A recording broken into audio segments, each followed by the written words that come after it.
நிறைய பேருக்கு இட்லி உப்புமா பிடிச்சு சாப்பிடுவாங்க. அதாவது டேஸ்ட் நல்லாயிருக்கும் சொல்லி பிடிச்சு சாப்பிடுவாங்க. ஆனா நாங்கலாம் பார்த்தீங்கன்னா, ஒரு சில காலத்தில பார்த்தீங்கன்னாக்கா, அதாவது ரொம்ப குட்டியா இருக்க சொல்ல ஒரு 9, 10 வயசு இருக்க சொல்ல, பசிக்காக சாப்பிட்டுருக்கோங்க இந்த இட்லி உப்புமா. நிறைய டைம் எங்களுக்கு இந்த இட்லி உப்புமா வந்து கை குடுத்துருக்கு.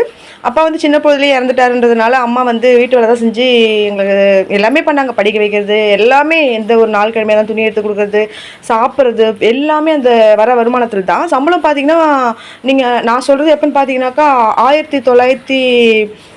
1996 அந்த மாதிரி 96, 97ல நடந்தது தான். ரொம்ப சின்ன வயசு அம்மாவுக்கும் கூட.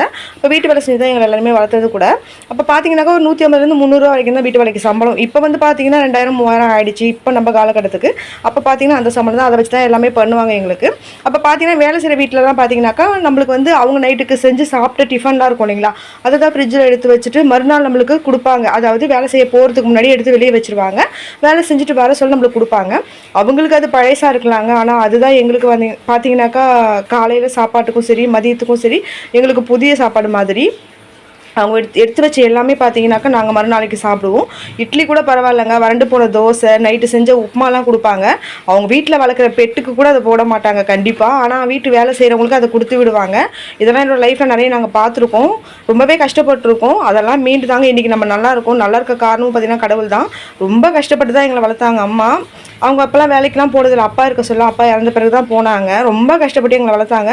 ஏதாச்சும் கொஞ்சம் குடுத்தா கூட, எது குடுத்தாலும் சரி கொஞ்சமா குடுத்தா கூட அத எடுத்துட்டு வந்து எங்களுக்காக தான் குடுத்துருவாங்க. நீங்க சாப்பிடுங்க அப்படின்ட்டு எங்களுக்கு தான் குடுப்பாங்க.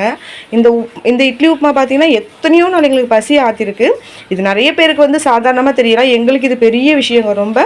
ஸ்கூல்ல சத்துணவு சாப்பிடுறவங்களுக்கு தான் இதெல்லாம் ரொம்ப கஷ்டமா இருக்கும். அதெல்லாம் தெரியும்.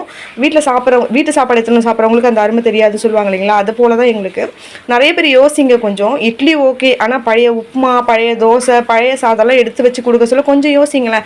ஒரு பிடி நம்மளுக்கு செய்ய சொல்ல, ஒரு பிடி அரிசி எக்ஸ்ட்ரா போட்டு குடுக்குறது, நம்ம வீட்ல நம்மளுக்காக உழைக்க வரவங்களுக்கு சுட சுட சாதம் குடுக்குறது தப்பு கிடையாது இல்லைங்களா?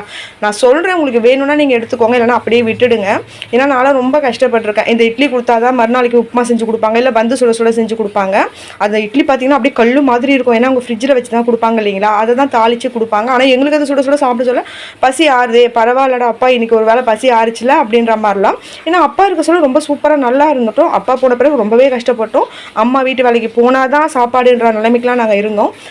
நம்மளுக்கு ரொம்பவே கூட நான் அப்படி இப்படிலாம் சொல்லுவாங்கங்க. ஆனா பார்த்தீங்கன்னா, நம்மளுக்கு குடுக்க சொல்ல பார்த்து பார்த்து தான் குடுப்பாங்க. அது ரொம்பவே கஷ்டமா இருக்கும். அந்த அடிப்பட்டவங்களுக்கு கண்டிப்பா அதெல்லாம் ரொம்ப கஷ்டமா இருக்கும்.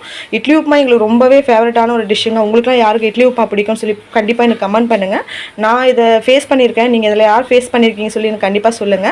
ஃபேஸ் பண்ணவங்க கண்டிப்பா ஒயிட் ஆர்ட் எனக்கு கமெண்ட் பண்ணுங்க. நான் ரொம்ப எதிர்பார்ப்பேன். Thank you so much.